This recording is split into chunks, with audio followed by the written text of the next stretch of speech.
The boredom you feel right before you give up, that's not weakness. That's the exact moment your brain is about to hand you something valuable, and almost everyone walks away 3 seconds too early. Here's what nobody tells you about boredom. We treat it like a malfunction. The second a quiet moment opens up, standing in line, waiting for a kettle, sitting in traffic, the hand goes to the phone. We've decided boredom is a problem to be solved, an emergency to be deleted. But neuroscientists have spent the last 2 decades quietly discovering that boredom isn't empty. It's a launch sequence. And by reaching for your phone, you're aborting the launch every single time. Let me show you what's actually happening in there.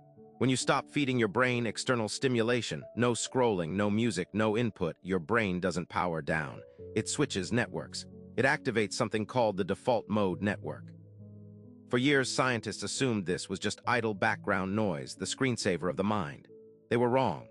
The default mode network is where your brain does its deepest, most expensive work, connecting distant memories, simulating the future, solving problems you weren't consciously working on, and figuring out who you actually are. It only switches on fully when nothing else is demanding your attention. In other words, it only runs when you're bored. This is why your best ideas don't come at your desk. They come in the shower, on a walk, in that half-asleep haze before morning. Those are the rare moments left in modern life where you're understimulated enough for the default mode network to take over. The shower is one of the last sacred, boring places you have. And the tragedy is, we've eliminated almost every other one. There's a study I want you to sit with.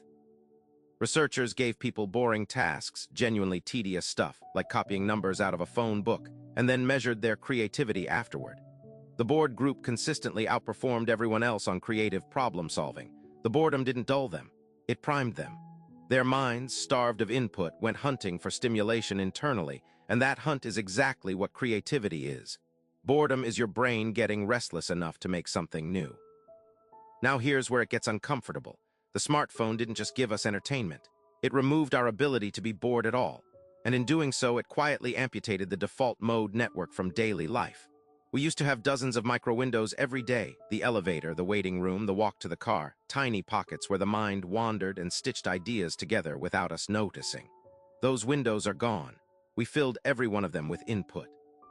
And we wonder why we feel creatively stuck, why our thoughts feel shallow, why we can't seem to figure out what we actually want from our lives. You can't hear yourself think because you never stop talking to the screen. High performers, the ones who produce original work, not just busy work, protect their boredom on purpose. They know something the rest of us forgot. They take walks without earbuds. They sit with a problem and refuse to look it up immediately. They let the discomfort build because they've learned that the discomfort is the pressure that forces an insight out. They don't treat the boring moment as wasted time. They treat it as the most productive thing they'll do all day, precisely because it looks like nothing. And there's a second mechanism here, one that's even sneakier. Boredom is uncomfortable for a reason. It's a signal.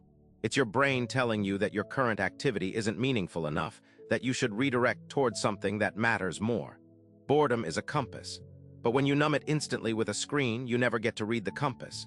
You silence the one signal that's trying to point you toward a more meaningful life.